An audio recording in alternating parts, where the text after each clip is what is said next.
special guest, OG. He's been in the game for a minute. Definitely learned a lot from him. He has an amazing business.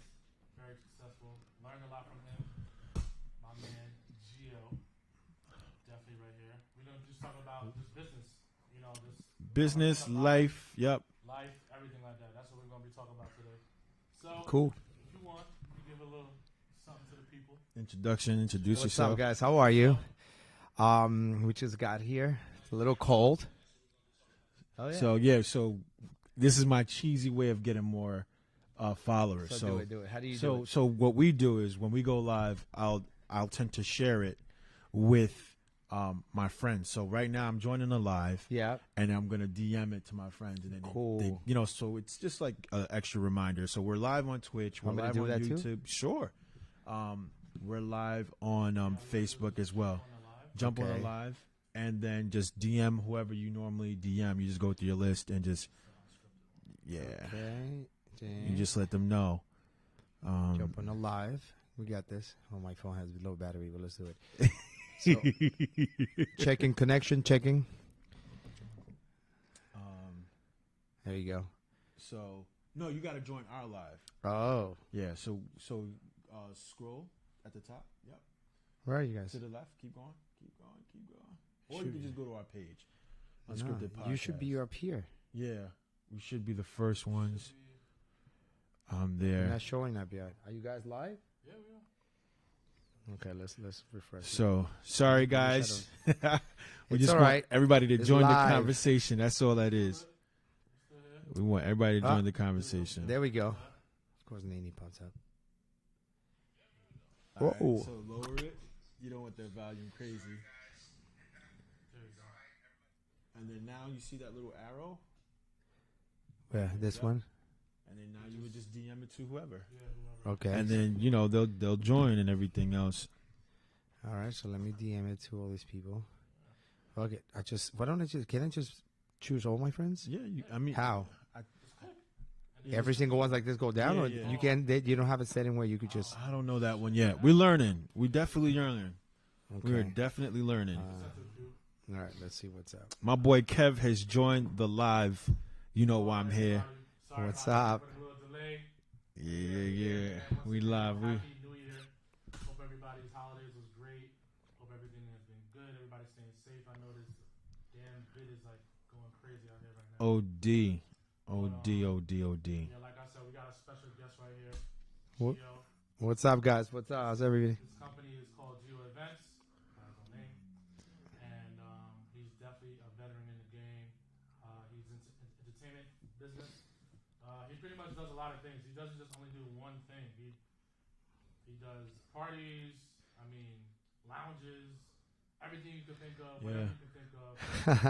Multiple services. Multiple services, yeah. Definitely gets it done. That's the best way to do it. I've met him since I was 17 years old, so we go way back. Way back, and definitely love him. So, like I said, let's just say how you started in the game and just how you just really just came from really nothing and to really fulfill of like what you really wanted and have your own business. Yeah. Okay. Very, very successful. And also he was in New York City Town? USA. The USA Today. We had USA Today.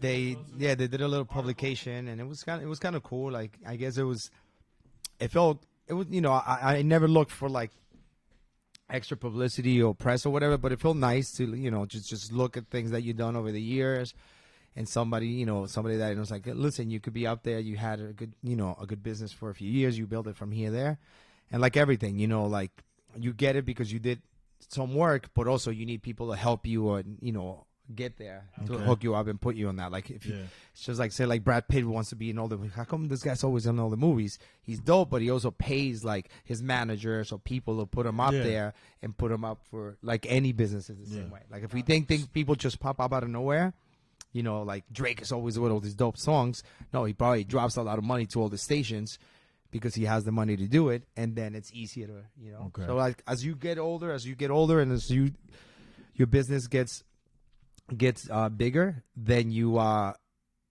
just you learn that some things you gotta just pay for. You gotta you got to do more promotion. Like sometimes any publicity is good publicity.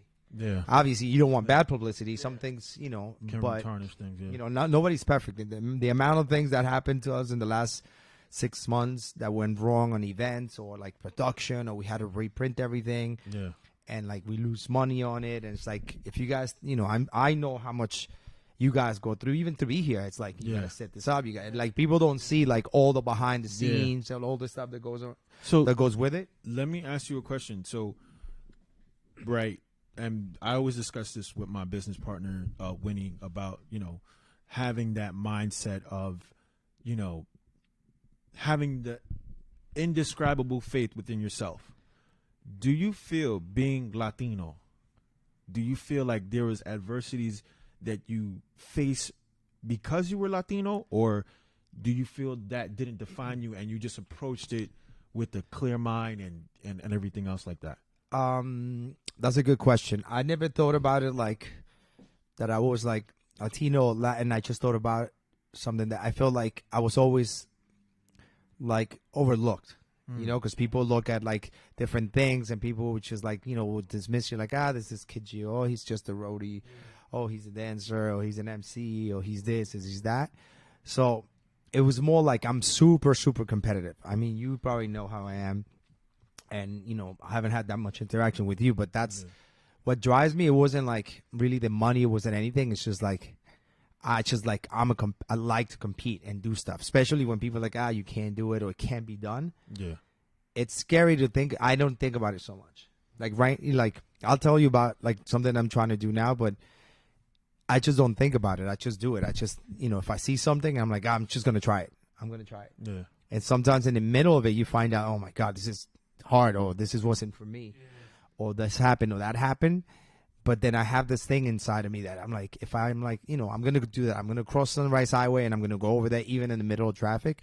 If I say it and put it in my mind and I say it to people and I put it on Instagram or I say I'm going to do it, then I feel like I have to do it. Yeah. Like I don't want to be looked at the guy that talks a lot of stuff but doesn't do it, because that's how I grew up. I would always just like, if I'm going to do something, I'm just going to do it.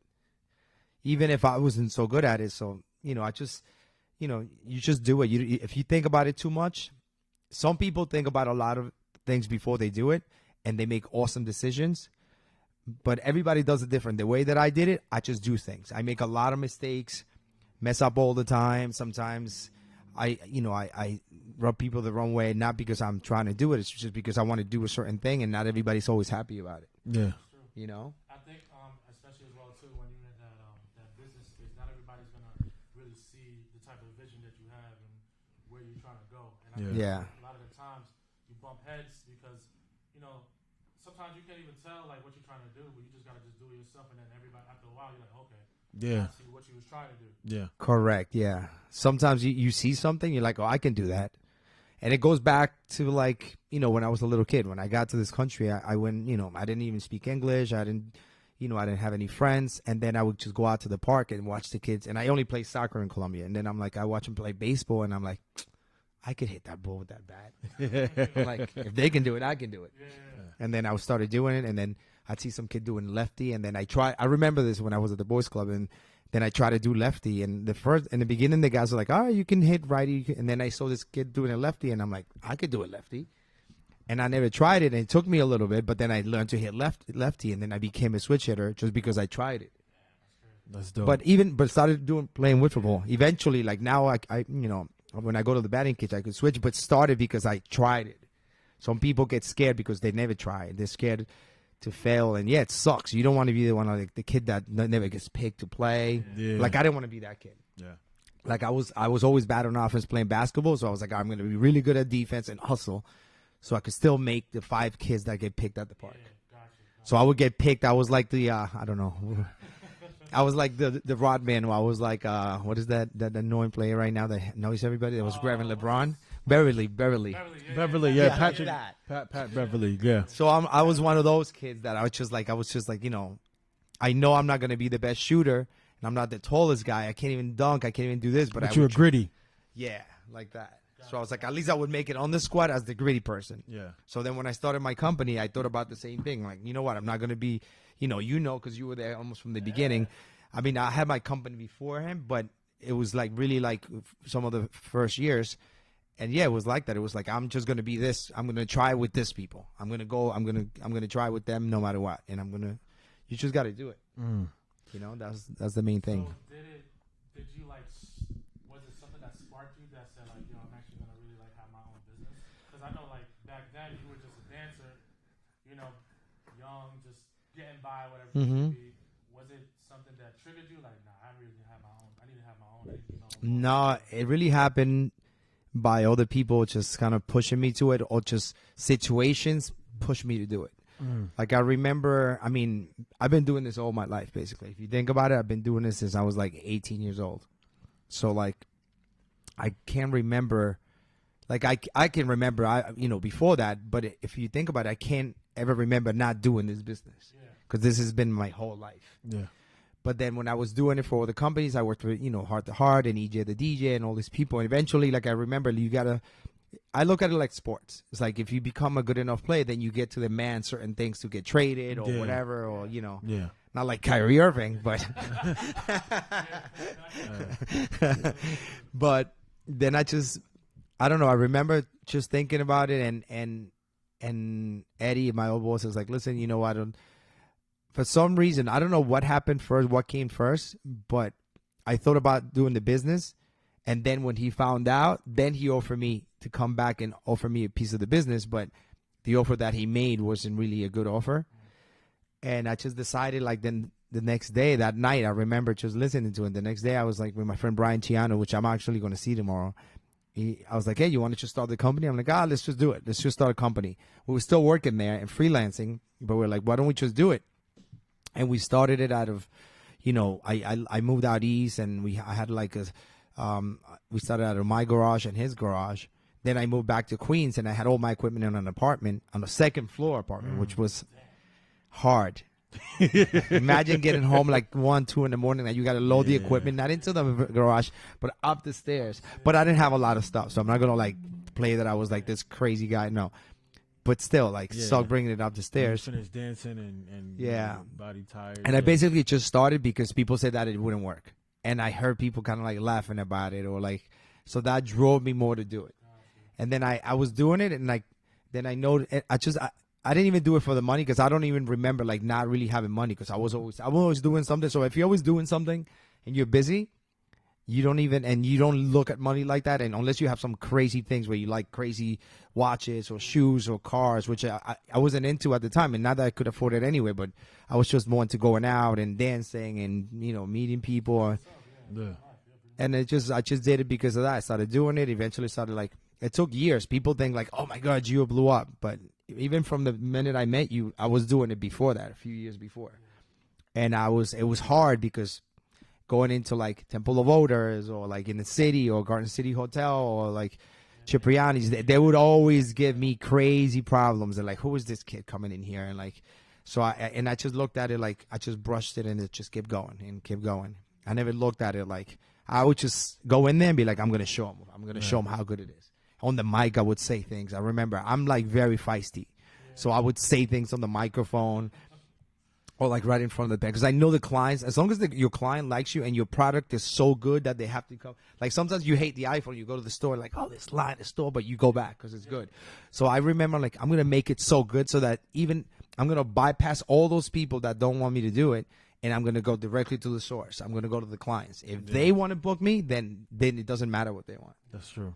So that's basically what I did. I made it so that they had to. There was no option. And then once I did it with myself, then the second challenge was a lot harder to try to get all the people and then so you can do more than one thing at a time. Yeah, that's cool. That's cool. So, I you know what I mean? Not that I'm stalking you or anything like that, but I saw that, kind of when the pandemic kind of like hit, you like went to Miami.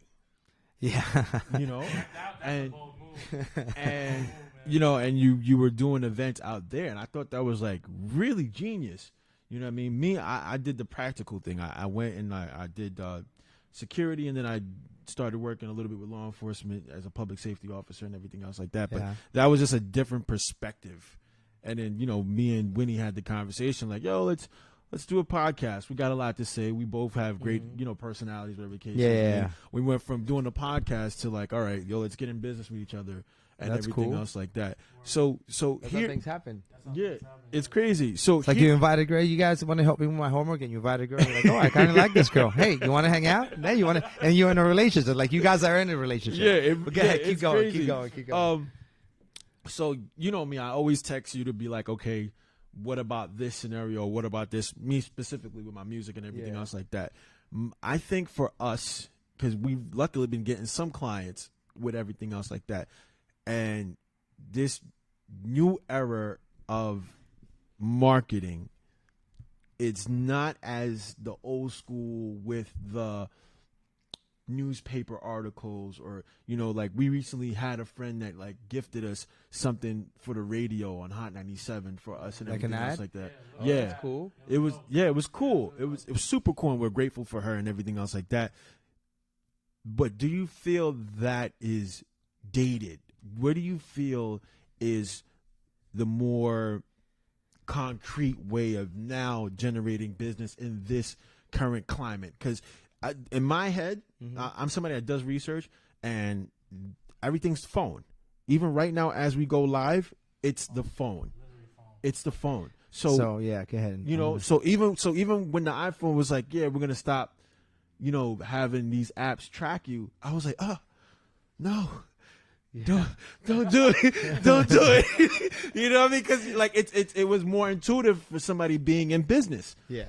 So not to steal your strategy or anything like that, but like to get a recommendation from But it's not my strategy. Like you just follow other people. Like I look at other people. Like like it sounds bold. Like because of the iPhone, my company jumped off. Believe it or not, my friend Brian Ciano, I give him a lot of credit all the time because he was always like a visionary, like I was, but he was so techie, and he was like, before the iPhone, I had the Trio. The Trio was the first iPhone, really, the first touch phone that had like MP3s and music. And I was that kid that would want to get the new phone. And I used to be like, so when the iPhone came out, I started my business. It was a lot easier because I didn't have money to have an office. I was like, you know what? Let me go to this. I was always a city kid. And then I started doing parties. I moved to Long Island. And then when I started my business, I was like, I know Long Island people don't believe in me and whatever. I'm just going to go back to the city. So I started my office. I got like the most expensive office that I could afford in the city that was remote, kind of like this. I got it on Lexington Avenue. And I was like, you know what? Let me just go straight to New York City because right away, like, I know it just gives you more credibility. At least that's what I was thinking. Mm-hmm. So for publicity-wise, I was like, all right, GEO has an office in the city or GEO has an office here. So right away, I went to freaking, like Lexington Avenue. You get it? Got you. Because I didn't have the credibility of a company. But you had the perception. So I remember I used to dress in suits to go to all these meetings. Nobody even showed me how to do sales. I used to bring my laptop, and I used to go. And then nobody would have come to my office, by the way. Maybe one person came in the first 2-3 years. But just by having my card that said, GEO Events, Lexington Avenue, 575, second floor, like it gives, like it's just, it gave me, to me in my head, it gave me like a little edge. And then I would always try to catch up with different things. Like before, what you said about Miami, it was hard. But it was just like I had no option. It's like I was here. All my guys are like I got loans. Like every company got loans. I started doing the dividers first. That was obviously, it wasn't like my favorite business, but I was able to design like a cool divider. Like I was really into the finally it was other people doing it before me, so I wasn't the first one. You're hardly ever the first one. Yeah. Sometimes the person that like they weren't the first ones. But Trio was the first one, and they took Trio's idea and they just made it way better. Yeah. So I did that, and then we did the studio, like you guys are doing the podcast, and we started talking because there was nothing else to do. So we're just like, let's just talk, and we started doing it. The one thing that we did, it's like we didn't really put them out as much as we should have. We used to promote the studio all the time, and we did some podcasts, but we didn't really make it a thing because everything ties into it. So we did it out of necessity. I did a party in Miami. And I remember like people texting me and DM me, oh my God, I just saw the GEO Events t-shirt and you're in Miami now. Like a lot of my clients are Russian, and I was in Sunny Isles, which is like all Jewish, Russian, cool area over there. And I was like, I just sparked in my mind in the middle of this party. It was like 98 degrees. it was just like, and I was like, you know what? Maybe I should just do it. I got off the phone. I finished the party. And then I told all my clients, I'm going to have an office here next week. So I kind of put something out there, and then I had no option to turn back. You know what I mean? I was like, oh, yeah, we're going to do and I started doing promotions in Miami before I was even known. I never told anybody this, but I started doing DMs, and I was calling Chris and Justin, yo, make me a post like this. I would get an idea, send me this. Like, I think, like, when I'm driving, I do a lot when I'm driving. So I'm like, do this, do that. Send me. And I basically promoted that I was already in Miami, but I wasn't in Miami. Yeah. I just did a party in Miami, and I was not thinking. I knew I was going to do it. And everybody's like, what are you doing? And I called Tony, who is my warehouse manager. I was like, I need you to get 2 trucks. I need you to send this, and this, fill it up. And they were happy to do it because there was no work. They're getting paid.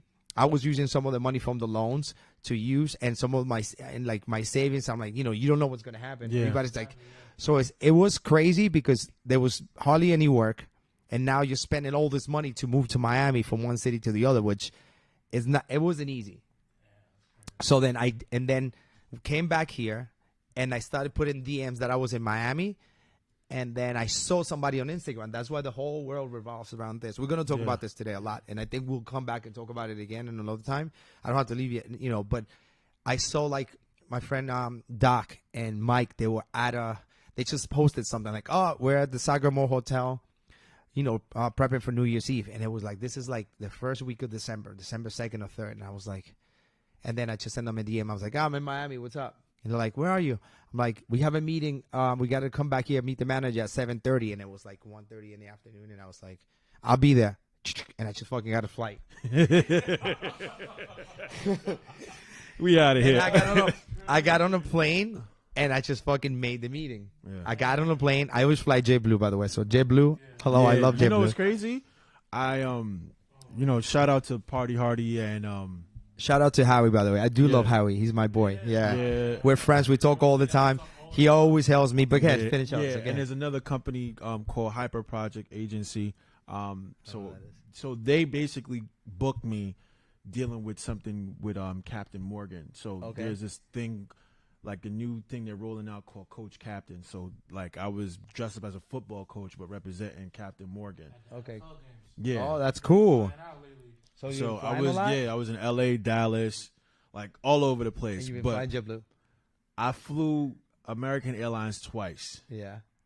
And I had to pay for Wi-Fi. And the Wi-Fi was trash.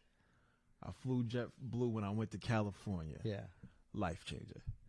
I have to tell them. But you got to understand, like when I flew JetBlue, this was years ago before, with the Wi-Fi. Yeah. Now I have my laptop. So when I was emailing you about the client, it was on the plane. Yeah. It was like, listen, but see how something so small, like American Airlines is a way bigger company than JetBlue. Bigger. JetBlue, since they started, like I noticed that I'm a practical person. Like I always wear black. I always do the same thing. I go eat the same places. Like I literally, I cut my own hair to save time. Yeah. I try to cut time, I cut things so I could do more stuff. Yeah. So JetBlue to me was always on time. It was just easy. A flight, they never flew to Miami, but they go to Fort Lauderdale or West Palm Beach, always on time. The flights were packed, but you get something as small as Wi-Fi. Yeah.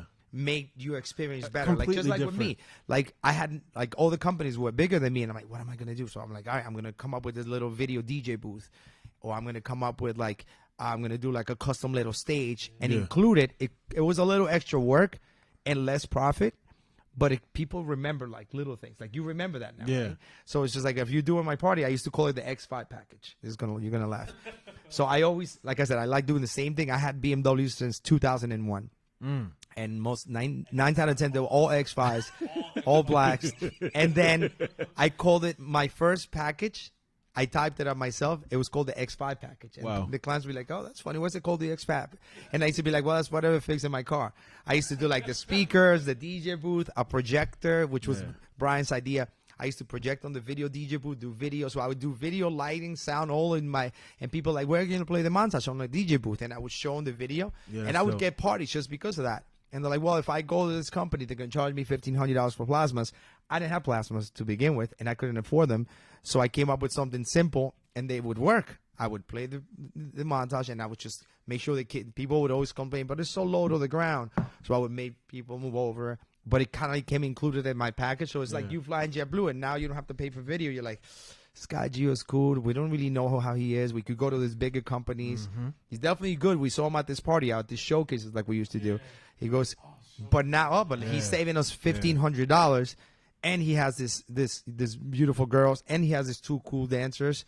Let's just try it. Yeah. Because I gave him something extra to like pique their interest. Incentivize, yeah. Just like you feel with JetBlue. So whatever, that going back to my story, flew there, got to the place, and they were like, we need this. I'm like, yeah, I could do that. I could do that. And they're like, I basically sold the job like 2 days after I said that.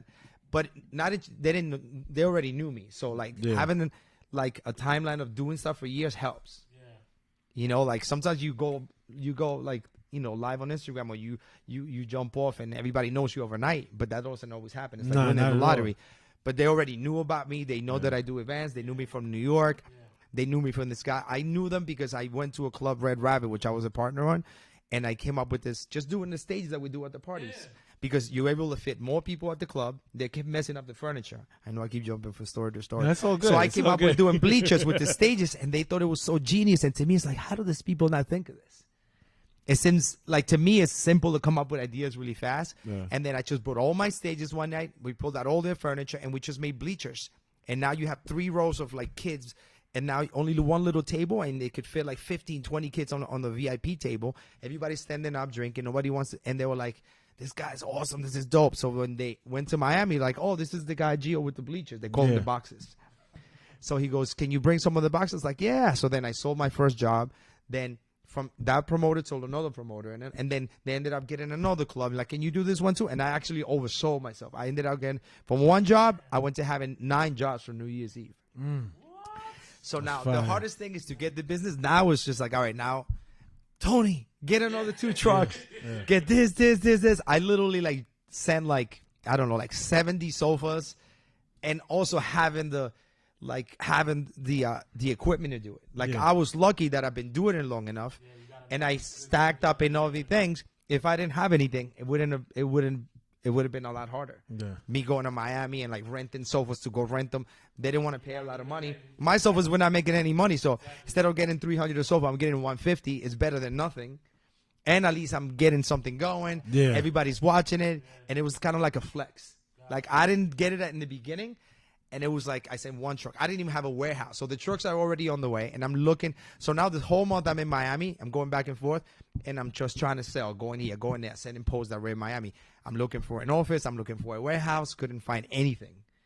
Now my guys call me. They're like, it's the 27th of December. They're like, all right, we're gonna be there and like tomorrow morning. And I'm like, I don't even have a warehouse. Where am I going to put all these trucks? And I kept looking. And finally I kept driving around. That's why you can't give up. And I kept driving. Like at 8 o'clock at night, 9 o'clock at night, I saw one sign. I'm like, let me call this guy again. I call him, and who picks up? The owner. That's why I got lucky. The owner picked up. He goes, and I'm like, hey, listen. I know it's late. Thank you for picking up. I'm looking for a warehouse. I have a company here in New York. I mean, in Miami. I'm opening up in 2-3 days. I need a warehouse right away. I'm willing to give you 3 months deposit, but I need to get it tomorrow. And he goes, are you from New York? And he goes, I can tell. He goes, okay. He goes, come to my office tomorrow and we'll talk about it. The guy went. He goes, I did the deal. We signed everything up. And his assistant, this woman, is like, oh wait, you gotta give us more. You know, we need your insurance and we need this and we need that. And then he goes, we already made the deal. He's gonna move in. It's like she was trying to like slow things down. She wanted it in by the book. And yeah, I got the warehouse. I basically started cleaning it up as things got there, and we made it happen. It was a lot, and it was best because I was getting weight here, drinking wine, laying on the couch. And when I got there, I lost like 15 pounds. There was like no stopping from like December 3rd to like February, March. We didn't stop. It's like I love like working and loading in the heat and like doing this one and that one and then going out, and it was like, and like I have the end like yeah. And it was like, then I wake up at like 5, 6. I wake up like 6 in the morning, 7:30 in the morning. Go rent one of those city bikes, ride in Miami Beach, by like then you go get a juice, then by 8, 9 in the morning you get breakfast, then you go dive in the ocean, then you go back to your hotel, go in the pool. It's like Miami's a whole. I used to hate on Miami. I'm like, no, New York is the best. I'm from New York. Miami's dope. Yeah. Amon said what up. Amon, what's up, bro? Amon. What's up, Amon? He's another kid that hustles. I like his hustle. Yeah. Yes. We were in his place first. Yeah? We did our podcast in his place first. Really? And and he was in Deer Park. Now he's in I saw he's put in the office together. We talk a lot. Yeah, super proud of you, bro. Keep going, man. No, he's always hitting me up. He has a great mind. His mind is always going really fast. The crazy thing, and he likes to ask a lot of questions. Like Yeah. I used to be the person that never would. I was like, I'm not going to ask. I'm just going to learn on my own. And it took me longer to do what I did because I was so stubborn, because I was so old school. Yeah. But now I learned to ask questions and do more things like that because people will help you. And like when I see him, you could ask him, and you guys, if you to me, I hate, there's people that they don't tell you vendors, so don't do this, because to me, it's never about the money or whatever. To me, it's I like to share. If I share, it's always been like that. Good karma. Just you always give and things come back to you. So, all right. So I have one specific question. Well, actually two. So the first one. No, I don't have to leave. No, I'm just checking the live. So I'm leaving. Until 8 o'clock, 8:30. So we're good. No, I'm good. So the first question, and this is pertaining to me. Well, before I answer that, my boy said, Amon said, GR has done so much for me, man. Forever grateful. No, he's dope. Yeah, he's a good kid. What's up? So here's my question. Yeah. Right, and this is you just met my beautiful daughter. I know. Right. And you have how many kids? How old is she? She's 12. I have one son. He's 14. Yeah. She looks. I know. I thought it was is she the secretary? Is Bro, she like? I know. Is she the assistant? She's like. It's crazy because she looks older and I look younger. That's that's the crazy. It'll balance each other out. It'll balance. Like my son right now, he's just a little bit taller than me now. My son's like. Yeah, he's gonna be really tall. He's really into basketball. But keep going. All right, so pertaining with children, right? Yeah. So my whole thing is, and I have these conversations with her, even bringing her here. Yeah, is trying to get her out of the mindset, or get her into the mindset of being a boss. Do you feel that what you're doing, are you incorporating for your son, or do you feel that you want him to choose whatever path he wants? Mind you, I want her to do whatever she wants, but I just want her to do it on her own time. Yeah. You know what I mean? I've been working since I was 13, and I look back, and I had told Winnie this. I was like, I really can't say that I have anything other than this, because you know what I mean? I put in years upon years of making other people's company grow, and there's nothing wrong with working. I'm not shitting on the working class. No. It's just, for me though, I want more. Yeah, that's good to want more. And you want her skip the past 10, 15, 12 years that you spend working, and you already know that it's better to do your own business or do something like that. Yeah. And you want to, I know what you're saying. So, I mean, just off the bat, I'm a people person. Just by seeing her, I know that she's very yeah. She checked the camera. She's not too shy. Yeah. And let her do what she wants. But now your job is to skip all this extra work for her and put her in a better position. Yeah. And if she wants to having your own business and doing your own thing is not for everybody.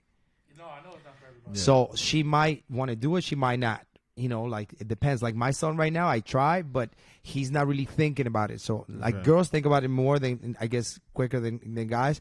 Now, at least my son is awesome. He's so good in school. He likes basketball finally. He's always, he's on the phone like all the kids playing video games, but he's overall he's good. Yeah. I try to make him think about the future and this and that, and he doesn't really, I'm trying to do it, but he doesn't really get it yet. You know what I mean? So it's our job. For example, me, I was basically brought up by the Jewish culture. All my, I have most of my friends are Jewish outside of you, Carl, people that I know, all my friends. I'm more like Jewish than anything. Yeah, believe it or not. You're Sephardic. But I love their culture because they, just like by being in cocktail hour, the kids are already thinking, I'm going to go to Michigan, or I'm going here, or they're Michigan. You understand because it's a mindset, and it's just like.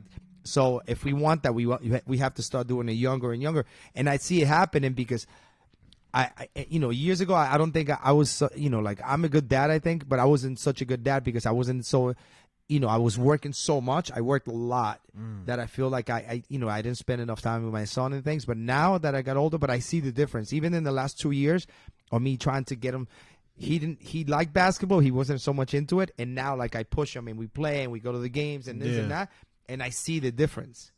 Like I see the difference of like, so that's what it just takes like everything. It's like you got to do it every day, little bit by little. If you expect to be like, oh, you know what? I like basketball now. Oh, I'm going to, you know what I want to do? I want to do that. It's not going to happen. It just takes a little bit at a time. Yeah. So I would just say, look, you got to do your best as a parent. Let her know. Help her as much as possible. And then at some point, she's going to make her decision, Yeah. All right. So here's the second question. And for me, it correlates with everything because we've talked about manifestation. On that works, by the way. Before even I'll tell you a story right now. So here's the question: what music do you listen to? And the reason why I'm asking that because a lot of stuff plays into your subconscious. So for me, 100%, I listen to like Nipsey, Meek Mill, old Kanye, all these. You know what I'm saying? All these underdogs. Yeah. And if you Nipsey, you there's not a song you're not gonna hear without him telling you like, speaking facts. Yo, just you know what I mean? Like, what it is, so what kind of music you listen to? I listen to everything. Like I grew up, listen. Obviously, I came here. When I came here, I started like listening to hip hop, and it was different. I grew up with my friend Slinky, and like we met Scribble, and I used to go to like. I like literally I went to like one of Jay-Z's first shows, like because I was in that, I was a bad kid. I used to get arrested all the time. So before I started doing parties, there was a little mixing blending period where I was still bad and started doing parties. And I used to do parties, but I used to go and I remember going in Westchester, like oh, this guy JT's performing, but the big artist at the time was Foxy Brown. Yeah. It's like, oh, Foxy's coming tonight. Foxy's coming. So my friend Slinky used to warm up for Fun Max Flex or like Scribble. They were like the big names, but he was like me. He was like this skinny kid. I was dancing, doing whatever. And then JC would show up first because he was rehearsing all his songs, and the stage was like smaller than this table. And we would just look at this tall, skinny guy, but he was just, we didn't know. Yeah. So he would just play his tracks. So like I listen to hip hop, but I also listen to like, I don't know. I learned because of bar mitzvahs. I learned to listen to like, I don't know, Billy Joel, or I also listen to like Latin music. Yeah. I also listen to like, like dance music and EDM. Like a lot of my, one thing that I do is like, I'm not like stuck in the past. Like to me, time is the most important thing. And a lot of people are like, just play the 90s. The music is not like it used to be. Like, I'm not that guy. Yeah, me either. Because I remember, like, oh my God, the music now is trash. Who listens to this? Like, is their thing. And like, if you look at it, every generation had the same thing. But that doesn't mean that the new music is not good. Yeah. There's some songs now that are amazing. Like, like the Elton John song would be Dua Lipa. Like, I was singing it all the time. And you guys probably see, I'm always putting songs in my car because music, like, drives me. Like, I love music. But music also puts things in your head. Like, if you're always listening to, like, negative stuff, negative thoughts come in your head. Like, if you're driving and you're listening to, like, I don't know, DMX, or you're listening to, like, or you're like listening to Ludacris, like move, itch, get up, and you're driving. Someone says, yo, beep, beep, like that. But if you're listening to like, it's gonna be a long. You're like, oh, this guy cut me off. Like, it's all right, can't go. You're like, there. So it's like music is very important to us. How we said you sexy. How we said you sexy. Howie, what's up, Howie? Oh my God. Oh man. Howie was sexy with his ponytail. He used to have long hair. They used to make fun of me. Like, Howie was trained me. He was my first MC. He's like, I remember going to work, and he's like, we're going to do all these parties, and Howie's like, who is this guy GEO? Why are they giving me this guy GEO? What's up, Howie? He's like, you do this, and you do that, and you do this, and you do that. And I was always quick. I was like, see if you put me. I can do it.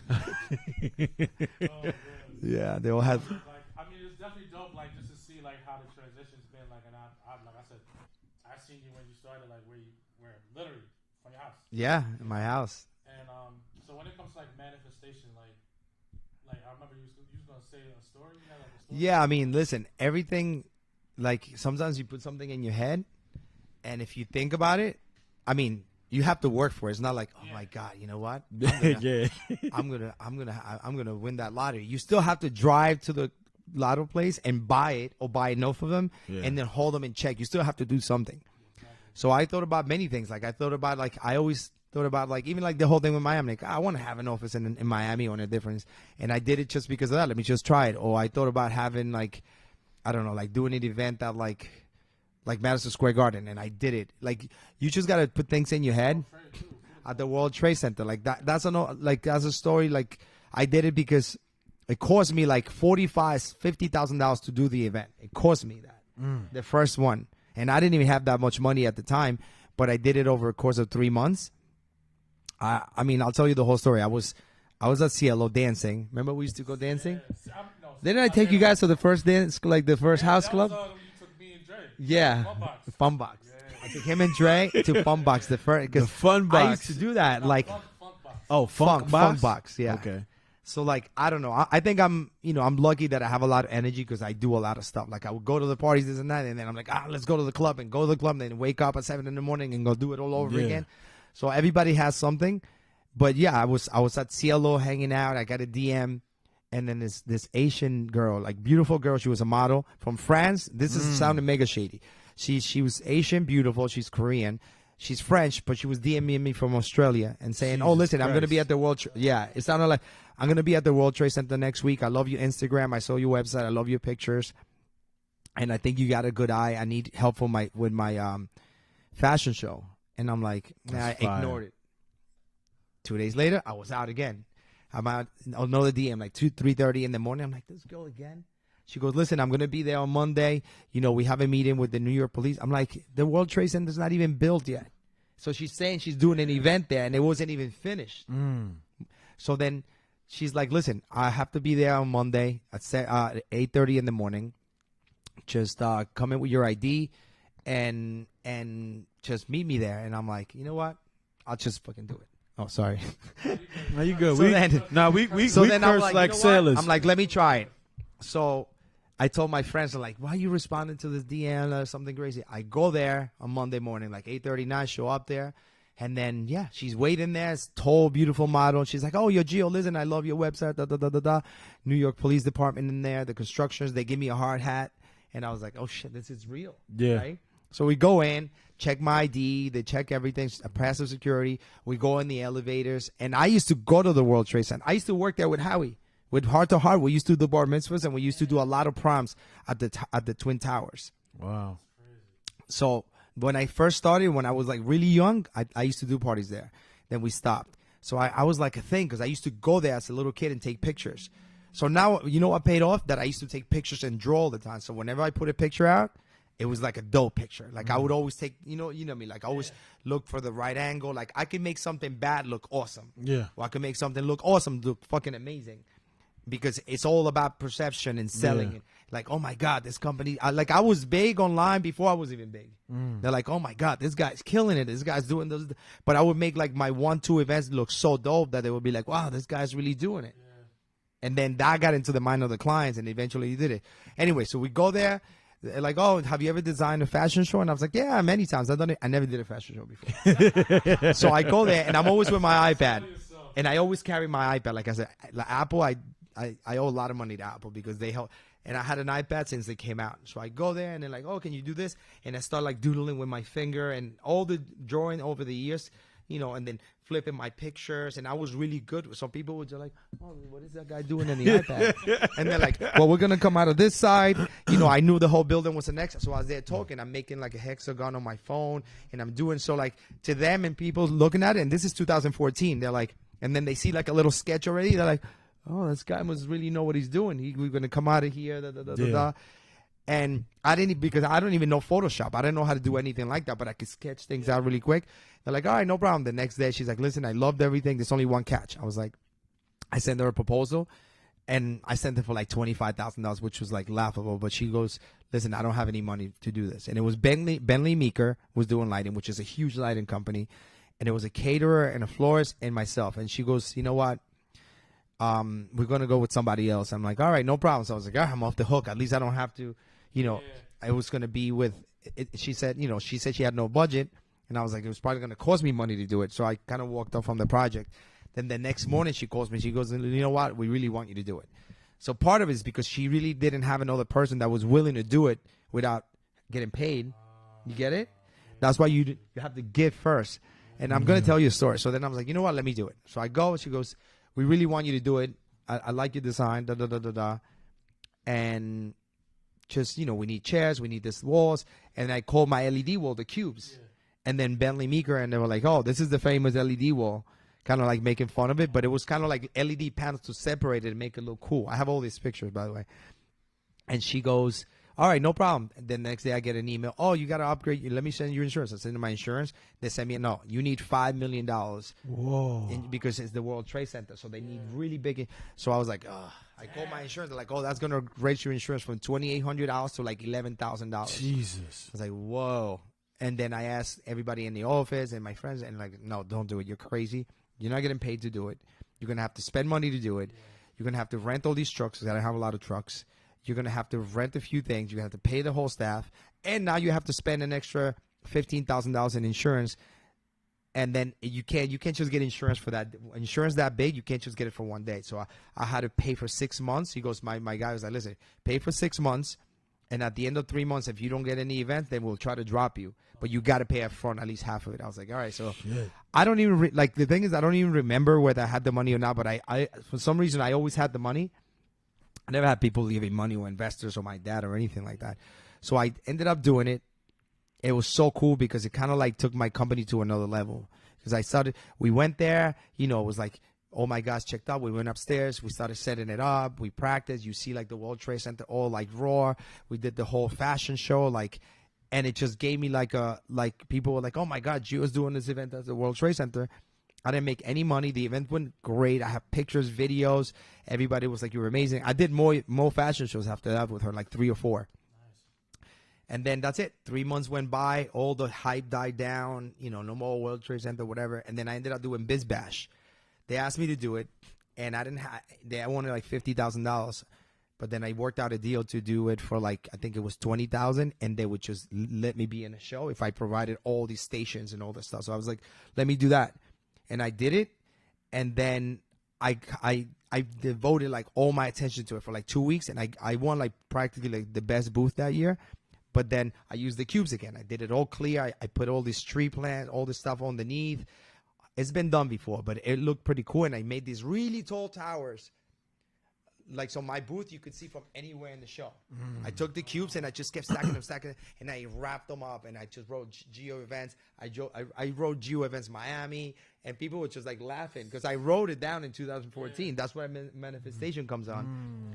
And then they opened up an event space at the World Trade, and they were walking around, and Lori, she actually lives right by your house. Lori Cormel, she's Haitian, but she was like the manager of the whole thing. She goes, oh, we're doing an event space. She goes, oh, are you GEO? He goes, you're the guy that did that fashion show at the World Trade Center. She goes, we're here because we're opening up an event space right on that floor. And you know what? You're the first vendor because you already have the insurance and you already signed up with the New York City. That's fine. You get it? So she walks by. She goes, this floor is amazing. And then he goes, is this Howard the GEO guy? And then she comes over. She goes, yeah, we're going to have an event space in 3 months. You're going to be the first vendor. That's crazy. So like, you get it? Like, yeah. And then going back, I still have the pictures where it says GEO Events Miami and so on. And we misspelled many things with Alex. But yeah, now that became like one of my biggest accounts.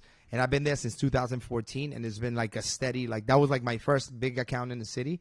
And from that, it gave me like the oomph to kind of like people get other ones like, oh yeah, well, that's my account at the World Trade Center. I work there. So all the venues give you more. They're like, all right, let them in. Let's see what you got. If they let you in. But it happened because I just did it. Took a leap half of faith. Half the time is because of that. Like, I'm telling you, like half of it it's just doing it. And even if you don't know, just do it. Just do it and you'll learn. And you're like, but I did things like that where they didn't work out. I lost money, you know, like many, many things. So for every good thing that I did, there's probably like just as many bad things. Yeah, exactly. But every business is like that. My boy Kevin said, whenever GEO says, "Let me tell you a whole story," fire. Like on here. That was Whenever you have a story, Yeah, he says fire. that was the story, yeah. So another question. As far as, do you like read any specific books to kind of guide your path per se, or you just meditate? Do you meditate? Do you take your time and do that? Like, Well, this is gonna sound crazy, but I actually never really. I in my entire life I read one book, okay, and I only read it like 2-3 years ago. It was that what is it, Rich Dad? Rich Dad Poor Dad. Yeah, Okay. I read it on the plane on Jetblue. Jetblue should give me some. So like I did it just to prove that I could, because I never listen, you got to understand where I'm from. Like I was born in Colombia. Like I ran through the border with another kid. I was 13, he's 16. Like I literally ran through the border. That's another whole story. One other day I'll tell you. I see my mom sometimes like, how could you let me go through a country when I was 13? But if it wasn't because she paid somebody to help us get here that, I wouldn't have been here. So I came here, didn't speak English, moved to like an Italian Irish neighborhood, black. My whole neighborhood was all like racially divided. Like, you know, if you think about like all those movies and stuff in like the late 80s, early 90s, like I lived in Jamaica and I was the kid that didn't speak English. I was reading in school. People would make fun of me of the way that I spoke.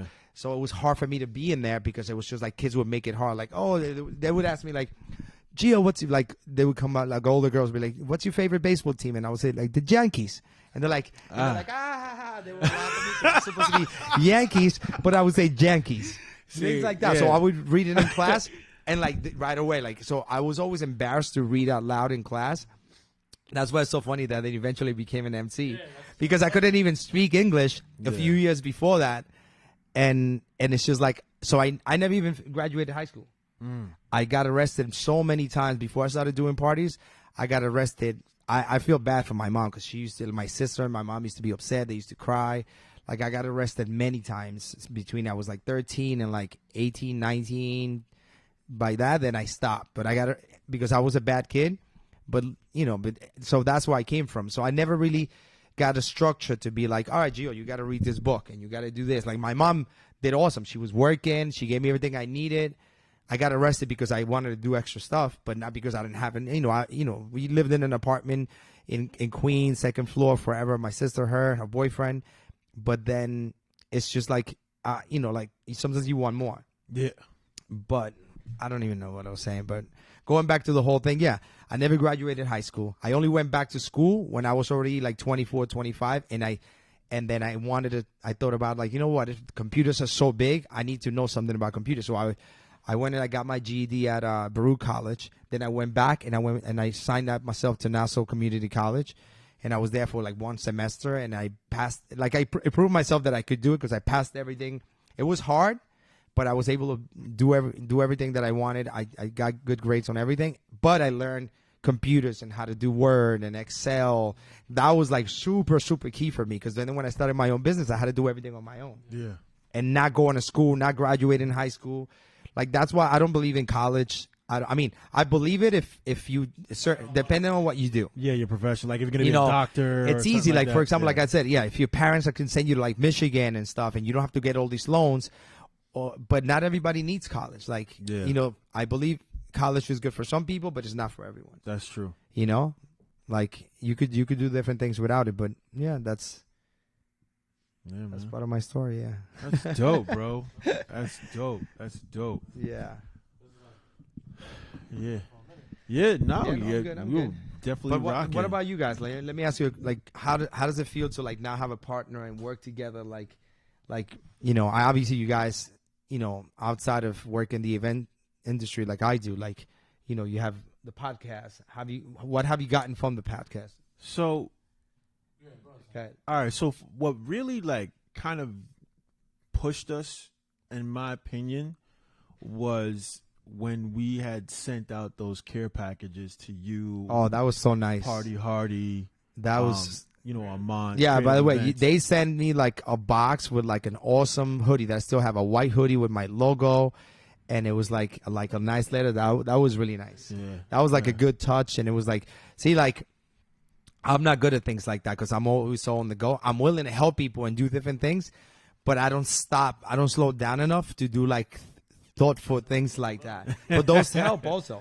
They help a lot. No, but yeah, that's part of your brand. Yeah. So and that made me see. Like I looked at it, and I was like, oh, I was impressed. I was like, oh my god, the podcast is doing well. Everything's good. You guys are putting a thought into it. It just it makes you look more legit. Yeah. You get it? It gives you more credibility, and eventually. It might not be this business or another business, but you just drop little things, and throughout it, you're gonna get more. By the way, I'm gonna hook you up. I'm gonna help you get more followers. I know how to do it faster. Cool. But everything leads to something else. It's like a chain. Everything that you guys do, even if this podcast doesn't work, like I told you, like I tried the dividers. Like the pandemic was like I changed a lot during the pandemic, but I learned even more. Like I learned that I was doing this business, and I'm like, I'm not embarrassed to go do dividers. I'm making, I went from doing like $15,000, MC GEO jobs to doing like dividers for $250. Yeah. But it wasn't about the money. It was like keep my company going, working. Let's do something. Yeah. I literally spent like $500,000-$600,000 within like months. Like it was just like we need a machine, get it. We need a van, get it. $100,000 of acrylic, get it.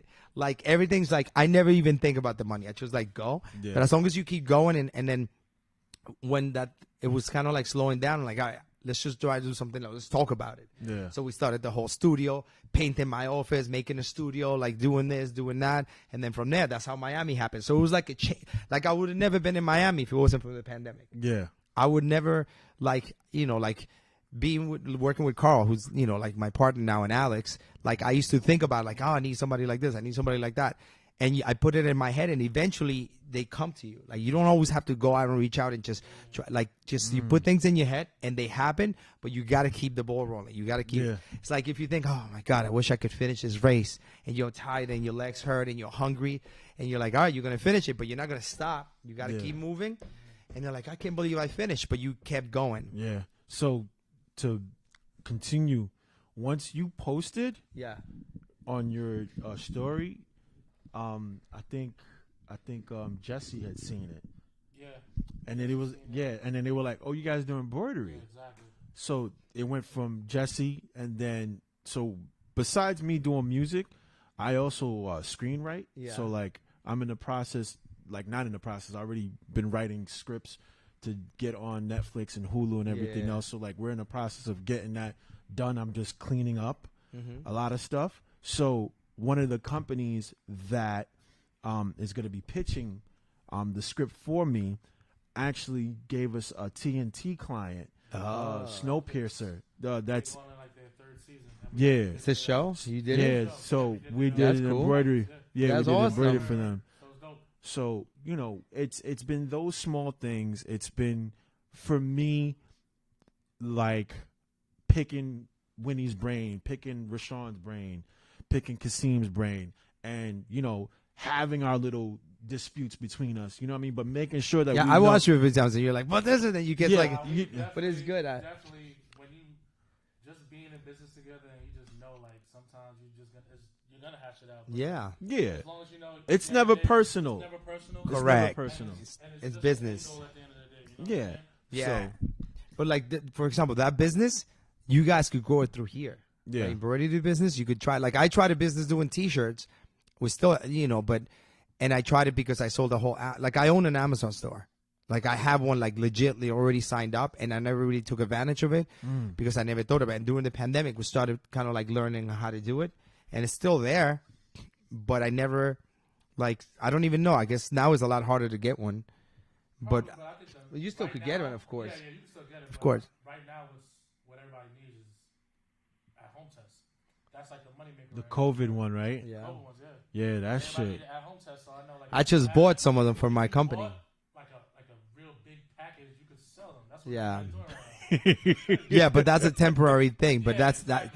But to make money in that business, you gotta like invest a lot of money quickly, see like the curve coming around, and then invest in it. and then just like be ready to jump out because it's gonna end. It's gonna end. It's like, you know, for example, like if you think about like the pandemic, right? Like, the next thing that I want to do is it's gonna sound crazy, but I'm really into like a lot of people into like the metaverse and the NFTs and all these things. And I have two guys that work with me. We're doing it. And then I've been thinking about it for months, like 4, 5, 6 months. And I look at a lot of my like Doc and a lot of people that I know that just talk about all these things. And then I'm like, you know what? I'm just going to fucking try it. Even if it doesn't work, like I want to have like my own space or like, and one of the guys that like Chris is like, you know what? You have enough following. You have following for 20 years of clients. And in the city in Miami and maybe you just start like you buy some space and you start like some sort of like GEO NFT where you have like this, but it comes with a perk where if you go to Miami you could get a Lambo for like the day, or if you New York you could get an event and you could get like a dope LED stage or something like that in your package. So by buying the NFT you come with all the things.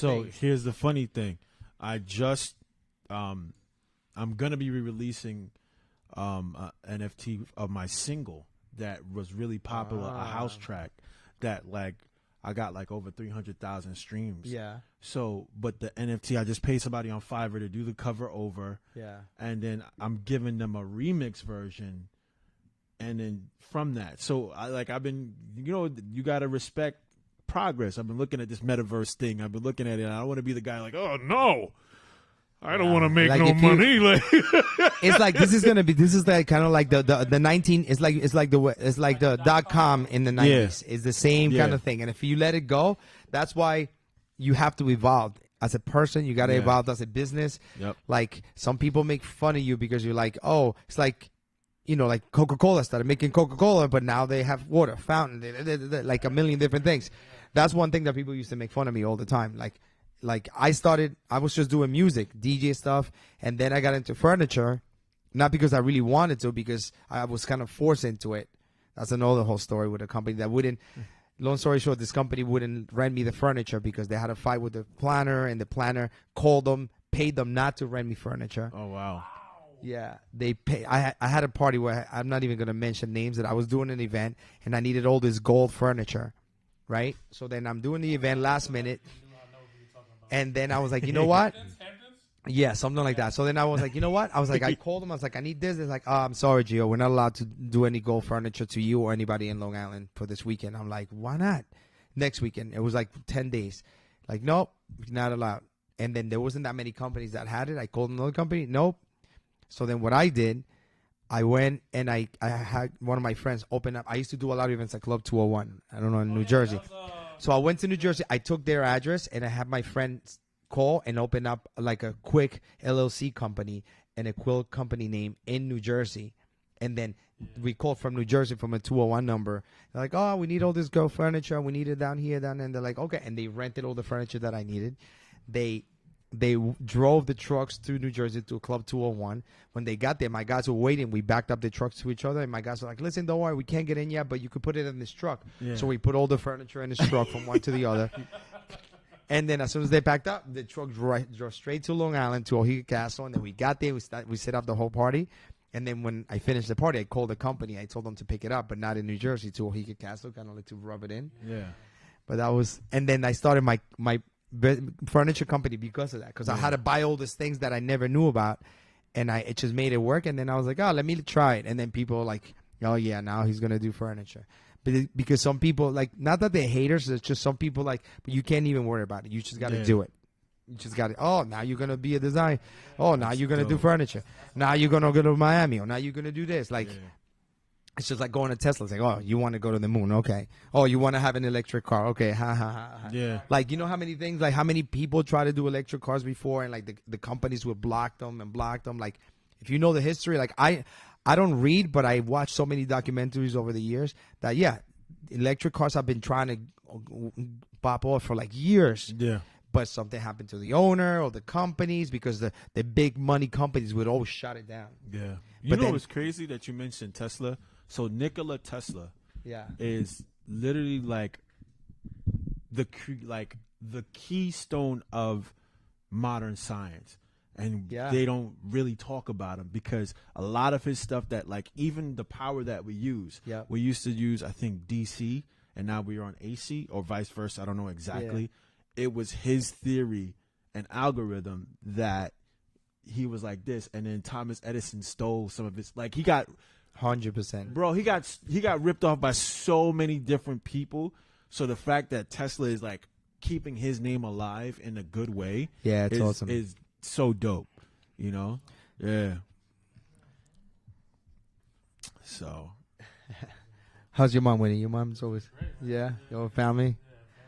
Yeah, I always see you have I always look at like Winnie's family and it's like a good example. Like I know your dad, your mom was always there, your family. Like I always see how like you know how important like having your family has been for you, right? Yeah, super. Right? Like I don't know your family as much, but I just from far away, like I see how like to me now like when I see people, like I see like now I see Carl at the office, right? I see how good of a dad he is to Amari and his daughter, and like you see like how a good person or a good human gets molded into something because and then you see the bad also. Like when you see different people, like so to me it's like the more I help the people that work for me or that I'm friends with or whatever, like it just makes you feel good, something that you can't buy, or you could just have that feeling and you always have a bond with that person.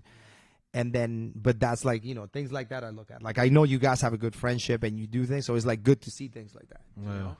Yeah, we're growing, grinding. So let me ask you one question. Like what is to you, like what is the most important thing in life?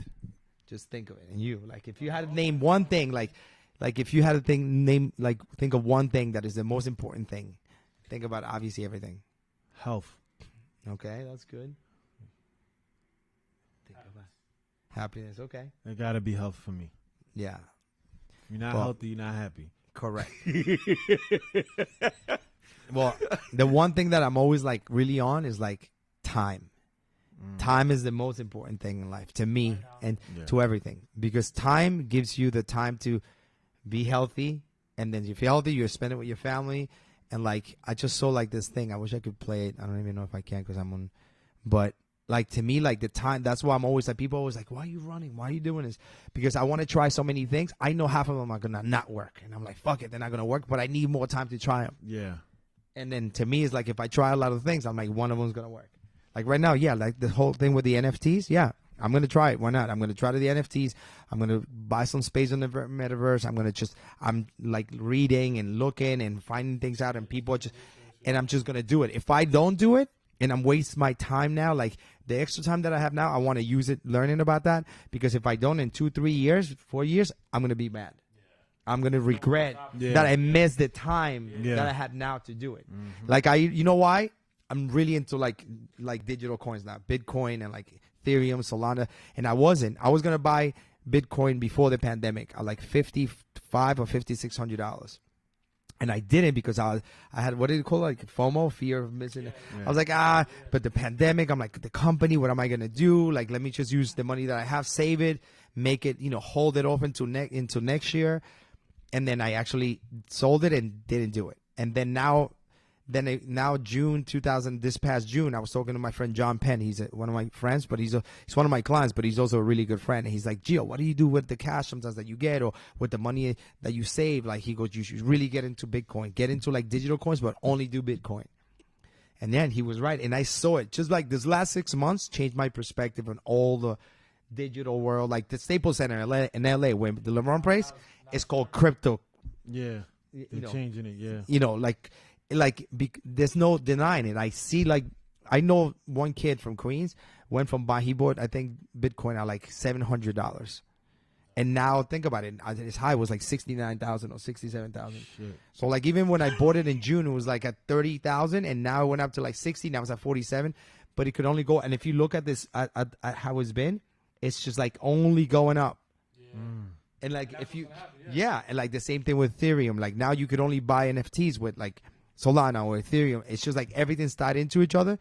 And then if you don't care, you don't care. But if you do care, we're gonna look back like 6 months from now or a year from now. We'll probably do another podcast, and you're gonna be doing something, and we're like, oh my God, thank God we did that. Yeah. Well, at least you tried it. It might not work because not everything's for everyone. Like I said, like to me, like the GEO Studios didn't work. It was cool. It looked awesome, and we did it, but we didn't we were missing something. Like, you guys have more of a podcast than we ever did. We never did this. This is awesome. The way you guys go live, and like, you just the way that you hook up with everyone. Yeah. You know, like, it would have been easier for me because I have like all these followers. You guys are trying to get followers, but I never did it. So that to me was a failure. Not a failure, but I learned from it. But it wasn't as good as we could have done it. Like, the whole thing with the dividers was good. It could have been better, but it was just like, but you know, to me, it's like it's like things that you try. Not everything works, you know, like, but that's one thing that I would recommend is, just try to get into the whole digital world and be more involved in it. And like, I want to teach my son. My son has like Bitcoin, like he has like a little account, and he doesn't get it yet. I'm like, why don't you spend and he spends like 7-8 hours on his phone. I was like, why don't you spend 1 hour just like trying to learn about NFTs or draw or something or whatever. Yeah. But he doesn't get it yet. He's not. I think once after high school, he probably will start. That's 3 years from now. And 3 years from now, the thing is going to be so out of control. They're like, oh my God, do you remember? Like, you know what I mean? But you could only do so much, you know? That's dope, though, man. Thank you for coming, man. For thank real, thank you for having me. I was excited to come, you know? Yeah. Like, I've known him for so long. It's like, it makes me like proud to see like that, you know, people that I know that you get better. Like, I see you emceeing, how good you gotten. Like, I know how he like holds you up. Like, I know, like, listen, that might not be the thing that defines you. Like, it's not going to be, but it's one part of your life that could give you structure, make you a lot of money in a short amount of time. Time is the most important thing. I'm telling you. Yeah. You know what? I'm going to see if I can play you this thing. I have to. I love this thing so much. It wasn't even mine. Where is it? Here we go. If you play it, just play it close to the mic. I will. So that, you know, when our viewers go to YouTube and everything else. All right. Listen. Time is free, but it's priceless. You can't own it, but you can use it. You can't keep it, but you can spend it. And once it's lost, you can never get it back. When asked what's the biggest mistake we make in life, the Buddha replied, the biggest mistake is you think you have time. Time is free, but it's priceless. You can't own it, but you can use it. You can't keep it, but you can spend it. And once it's lost, you can never get it back. See that? That's like, valid. We took the time today to do like time. Like, there's that one thing. Like, you know why like, for example, like, Apple, the guy that I can't even think of his name. Steve Jobs. Don't you think he was the richest person in the world? At best, this changed the world, by the way. This phone. Absolutely. So, and he ran out of time. You don't think he would have changed? He would have traded all his $100 billion to be like you, like, or be like in the 20s, or be like 30 or 19, because time you could never get back. Like, I know I lost time with certain things. I'm like, oh man, I should have done that more. Should have, like, I don't want to keep. So the older that you get, that's why older people like sleep less, and they're like, come on, Winnie, wake up. My son, I'm like, why you sleep so late? You know, why are you still in bed? Wake up, do something. Because the older you get, the less you sleep, because your body's trained to wake up, and you realize that your time is ending. Like, not that you're close to dying, but like, you realize that you don't have to think about it all the time, but it's like it's like playing a video game, and you see like your lives going away. So you're like, oh my God, and you concentrate more with that extra 2 lives. You're like, I'm not gonna die on this level. I'm not gonna, you get it? It's like I'm a video game guy. Like that's how it is. Like, it's so important. Like, when I do events, and before we leave, time. I always think of you. I think of backups. I'm always driving. Everybody knows that I drive on Saturday to New Jersey, to Connecticut, and I like doing it. But I think of on Friday night, if I'm out somewhere or I'm working, even if I'm out just having a drink or dancing, I think I'm like, oh, you know what? If the GW is going to be packed at 6 p.m., you know what? Maybe I'm going to send an extra truck. It's going to cost me more money, but just in case something happens, I'm going to have some extra stuff there. And I'm going to call this extra. Like, you have to plan ahead of time so that you have time to fix the problems. If you don't have time to fix the problems, that's it. You know what's crazy? So in our business, doing bar mitzvahs and made me appreciate time, because my life for 20 years has been like, you know, you're booked here, there. This is your days, you're booked. So I never miss one day. Like, I never fucking missed it, because I knew that family that wanted me there, and I signed, and I'm gonna fucking be there. Exactly. So I made time around it to do all the stuff. Yeah. So you have to, like, to me, like, time is the most important thing. Time gives me time to go to work, spend with my mom. Like I told you, like the last 2 weeks I wrote on my board, don't bother me the next 2 weeks. I wrote it on a board, and everybody saw it at the office, like, but I just finished the season, and I kind of clocked out. I was hanging out with my mom, going out, hanging out with my son, and then now I'm getting back into it. And it takes a little bit, but you got to just make time for everything. You got to make time for your friends, family, work, and just put in time in your business. Whatever you want to do, you got to put in time in it. You know, it's crazy. Shout out to Maria. Like Maria. One of the main things that, you know, that I kind of took from her. Who's Maria? So she was one of our partners. You know, yeah, you know, she's still like, you know, silently supports and everything else like that.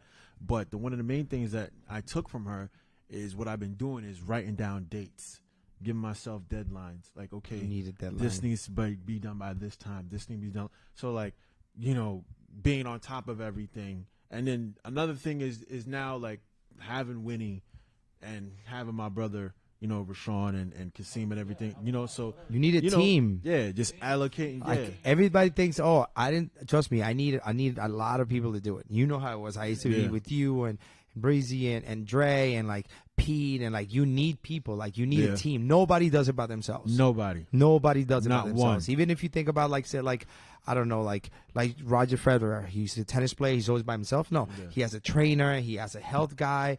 Everybody needs something. You need your family. Like I needed my mom at times. You always need somebody. You need somebody to help you. Like it's like Steve Jobs. Steve Jobs was a little dickish. He was good, but he kind of like crossed some people off. Yeah. But he needed people to make him better. You know, like, you know, like, I love his company, and I always look, like, when I was making my website, I would always look at Apple because it was like the best company, always clean, easy. And I would tell the guys, like, I want my website like this. And like, that's Apple. You can't do it. I'm like, well, close to that. Yeah. I want it close to this. Yeah. And you have to be a little bit like demanding. Yeah. And you gotta have deadlines. When I don't have deadlines, I'm like, you need a deadline, and like, you know, you need something to look forward to. You're like, it's gotta be done there. Or you're losing. Me and you playing ball and we're losing by 50. I'm like, come on, we gotta do this. We gotta do it. Yeah. And you might still lose, but you need something to go for. Yeah. If you don't have it, like, you just gotta like I, you know, to me it's like I need something. If I don't have it, I have ADD, and I just space out and do different things. Like this past 2 weeks were good for me because I took off, but it was bad because it's just like I spent too much money. I spend too much things. I go out too much. I do too many bad things. I'm doing just crazy things that I wouldn't be doing if I wasn't focused on what I have to do. Yeah. But, yeah. Shit, man. We gotta have you on here again, man. Yeah, well, you know I would love to come back. You know, we gotta have you on here again. So, tell people how they can, you know, get in contact with you. Well, obviously, look, right now it's like, go on Instagram, send me a DM. You could send anybody a DM. You know, I wish it was like that when, you know, 20 years ago. I would have been like, Michael Jackson, this is GEO. I was like, that move was dope. Imagine that. Now we have access to, like, the whole world. Like, this thing is amazing. Yeah. Like, it is amazing. Yeah, like, not everybody appreciates what no, I do, man. It's amazing, like, what you do. Like, I basically, like, I make movies on my phone as I drive. I post it. I make transactions. I call my clients. Yeah. Like this, you know, like, it's just, you know, it's awesome. But no, I would love to come back. You know, I just keep going. You know, I love your energy. Like, I love the fact that you guys are, you know, doing something like your embroidery business. You should push it more on Instagram, make more posts. Yeah. I'm gonna hook you up. I'm gonna help you, like, try to get more followers and stuff like that. But your business, that business is like open. Like some business, like our business is more like regional. Like if we advertise bar mitzvahs, like I only do that to my clients that are already there. Yeah. So we get them here, we get them in New York, New Jersey, Connecticut. But like doing a business like that is more like, you know, all like could be worldwide or could be like, you know, New Jersey, you know, Chicago, anywhere. You can send them anywhere. Yep. So you could promote it. And that's what I've been doing that for years, by the way. If I did something dope and I'm like, oh, that was good. And like, it's always Saturday night is always like my night where I always like, because the whole week and then I just go and I'm like, oh, this is, and I would just promote it. Yeah. So yeah, you see my stuff, but sometimes you saw it because I paid, or I'm always a lot, and I was always ask people and like younger kids. I always listen to young kids because young people always have like new ideas and fresh blood. Like you always do it. Like right now, I need somebody in the office. Like I need a new young kid that has cool ideas that you know could help us with printing, could help us with like design and stuff, could help us with computers. Like I want to hire like 1 or 2 young people that want to come in and like just help us, because you need like it's like being energy. in a team. Yeah. And it's like, you need somebody like that. You need like a young person to like, like I'm a sports guy, like Ja from the Memphis Grizzlies. That kid has so much energy. Oh, John Morant? Yeah. That's my dog. He just takes over the whole court. John Morant and what's my other dog? Jalen Green from on the Rockets. Whew. But like just people like that you just see it, because young people infuse like energy into everything. They're fearless. They're not really. Some people like some type of companies are like, nah, we need somebody with more experience. We're more experienced. Younger companies, like now especially, they want younger, like you want to have people that are young and have ideas and have like the energy to do all this stuff. Yeah. Because older people are already set in their ways, and they're like, this is what I'm going to do, and that's what I'm going to do, and that's it. Same thing. But Yeah. that new. Correct. So like you got to do a mix. Amon said my favorite are Geo's morning stories, screaming "Let's go" at 6 a.m. But sometimes it is. Sometimes I feel it, and I don't get up. It's hard. Like you get up sometimes, and I'm like, oh God, I don't want to get up all the time. But I'm like, you know what? I got to do it. I'm like, if I don't do it, I'm gonna get there. My guys are not gonna. I'm gonna be there before them. You know what? I need to. Like I always, especially Saturdays, I need to get up early, because if I get up early, I buy time for 7 o'clock. So if I get up 2-3 hours earlier, I could plan the day better, and I could plan for mistakes. If I show up at like 9, 10 o'clock, and I could show up at 11, 12, and then you jump in the middle and then you're doing it, but you already lost like half the day. Yeah. It's like I used to watch those commercials like, are you in the Army? We do more than you do by 8 o'clock, by 11 in the morning. I'm like, really? I want to go. Like, you never know that? That wasn't the exact commercial, but like, we do more by 10 a.m. than you do all day. Yeah. Because they do. Yeah. And in Miami, that's what I used to do. I used to get up early just because I had nothing else to do. I'm like, there's nothing to do. Ride the bike, go in the water, swim, put my thing back on, put a pose, go get a juice, then go in the pool, and then go get dressed, and then go try to get a job and drive around Miami and rent a car and just do shit. And then, but then it would be like 1 o'clock, 2 o'clock, and I'm like, I already did all this stuff. You know what's crazy? I had saw this post on IG. I think I posted it on my story. It said, the people who work hard feel like they don't work hard enough. It's always like that, bro. That's the crazy, and it's crazy. Yeah. Winnie, firsthand how much like I do, like it's and it's not to be, I try to remain humble, and because it's not like I want to be conceited, but it's a lot. So when I told Winnie, I was like, listen, you don't understand how much we about to get. The connections we've made with people. Like, we're so close to. It's almost there. Like, you could really. But the crazy thing is, with all these books that I've been reading, you feel it. You feel it. The crazy thing is, though, is that, like, I've been reading 50 Cent book, Hustle Harder, Hustle Smarter. Yeah. He's like, you will get the money, but that's not your goal. No. The goal is to continue working, and it's the fulfilling part. But listen, I don't remember, like I told you, like I didn't even, I mean, it was just my mom, my sister. Like my mom didn't, we grew up in Queens and Richmond Hill and like Jamaica, and like, so it was not like I came from money. It was more like, but I don't remember like one day like not having money. I used to do bad things when I was young, but I don't ever remember like, oh my God, what am I gonna do? What am I gonna do? To me, it's a good feeling, because to me it shows that I was like hustling, doing something. But like I told you, like the stories that I told you today, saw them, it wasn't even about the money. I just wanted to do it. You know how many times, like my stages, when I started designing this, I just started just throwing them on the party, and I gave them a name. And now I charge $3,000-$5,000 for them. Before, they were free. And now people got used to it. And then, so it's just like you said, like the Wi-Fi. Yeah. Sometimes you just do things and the money will come. And you'll find somebody knows, some people will know, you know what? I want to be a singer, and that's what I'm going to do. Yeah. I want to be an attorney, and they just go for it. I'm going to be a doctor. I want to be filthy rich, and I want to be I want to be downtown New York City, and I want to have $50 million by the time I'm 30, and I want to have a house here, and they do it. Some people just go through life, and life just, and you just keep moving, and you go. Life will just show you where to go. But some people just don't do the work to get there, and they're okay with like, I'm not gonna do it. And some people are like that, like you said, like. Self I never had a job. Like I don't think I ever had a 9 to 5. Maybe I think I worked at this place. It was like Macy's or Alexander's in Queens when I was young. And Alexander's? You brought it back. Yeah, I was like, my mom brought me there when I was like 14, 15 to get a job, and I was like, what? I didn't even want to go in, but I never really had a job. I never sat in an office. Like I told you, I never had like a structure. Like I never knew how to sell. Like but you just go. Like to me, that was never for me. Like I could never sit in an office. Even now, sometimes I can't say. I'm like, hey Gio, you want to come to South Jersey? I might have a job for you.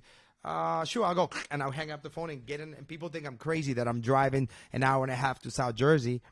But to me, it gives me freedom. I go. I meet another client. I meet more people. They know about my company, whether I get the job or not. Now they know about me. Yeah. And it's like you do like little things. The same thing with your business. Yeah.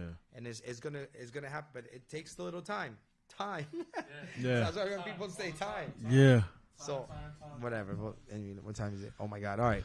So let's do this. Let me know when. I would love to come back and talk about all the things. I want to see you guys grow. If I could help you with anything, always call me, DM me. Yeah, we're gonna speak off the air. But before we go, hit up GEO Events at Instagram. Yep. Yes. Yeah, just send me a DM if you have anything. Sometimes, listen, I never used to check my requests and things like that until like I don't know. As much as I knew about Instagram, I would never check this. The request part in the DM. Yeah, like this part, like the request, and there's a lot of things that, but then I would get people, and then I started replying to them recently about that. I never noticed. Yeah. But now I do. But yeah, this is like you could hit up anybody. Yeah. Exactly. Like like you could really you're in touch with everyone. Yeah. The world is right here. Like we are skipping all these things. So wait, before we hang up. Yeah. Hang up. Oh shit.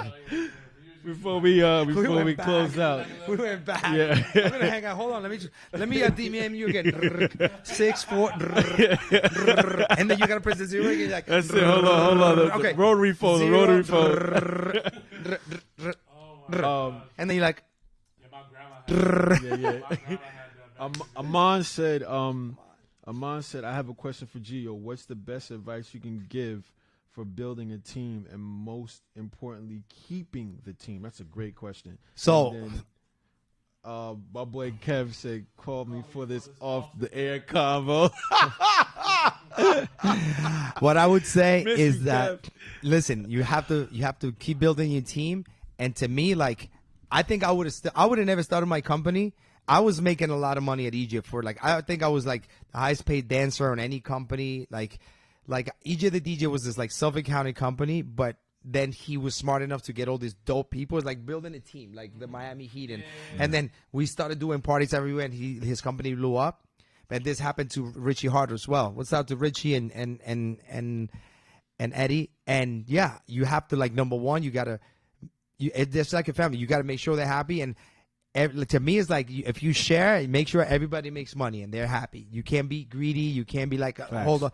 If you share and you want people that make money, they'll stay. Like if you want some businesses, you can just keep all the money to yourself. And but to me, if you want to build a team, you got to make sure they're happy. They're into it. They're making money. And every time you make money, they make money. Yeah. It's better to make money with friends and people that you like than to make it by yourself. I have friends that have all this money and that are miserable. They have money and they think about it all the time, and they think about the dollar all the time. Yeah.